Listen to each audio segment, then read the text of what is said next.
18 giugno 2012. Invito amorevole dal vero Saint-Germain-Sébir Blue, 18 giugno 2012.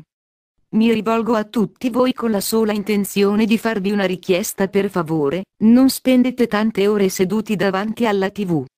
Credetemi, ci sono molti modi per riempire il vostro tempo in questa vita in maniera più produttiva, che stare seduti come pantofolai, permettendo a tutti che un'enorme quantità di immagini e di messaggi subliminali possa riempire il vostro subconscio come pure la vostra mente conscia.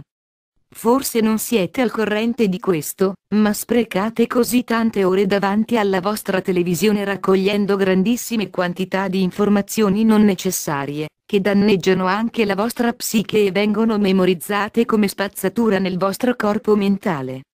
Inoltre, fate da bersaglio a numerose forze che sono molto potenti e letali perché cercano di distrarvi con quelle informazioni superflue e banali in modo che non vi svegliate ad una realtà che metterebbe in pericolo il controllo e il dominio di cui godono nelle sfere del potere oscuro.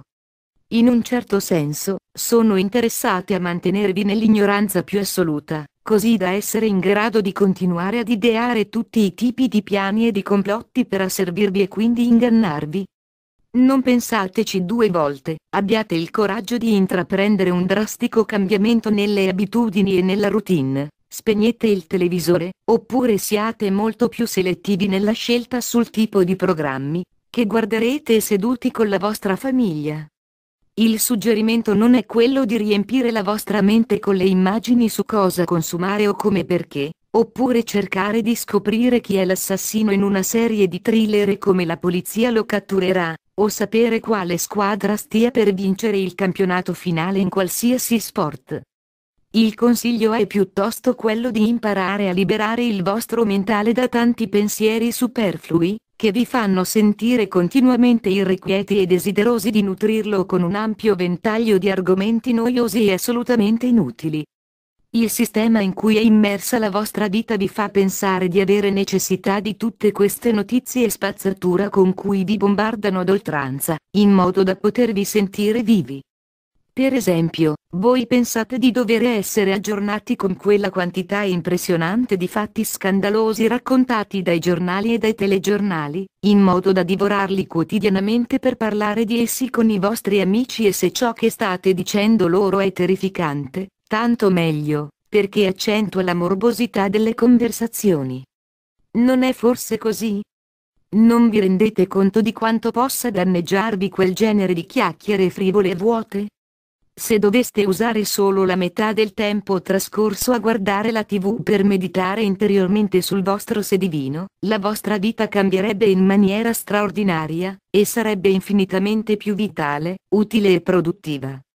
Quindi, lo scopo della mia comunicazione di oggi è di chiedervi di impegnarvi maggiormente a guardare un po' meno la televisione e a ridurre la lettura di ciò che sta accadendo sui giornali e dedicare più tempo per l'introspezione dentro di voi e optare per le verità eterne, che sono state accuratamente e gelosamente custodite nei vostri templi interiori. In questi tempi difficili di crisi economica e di incertezza sociale in cui vivete ora, l'unico rifugio fondamentale è nel cercare la verità e il motivo della vostra esistenza all'interno di voi stessi.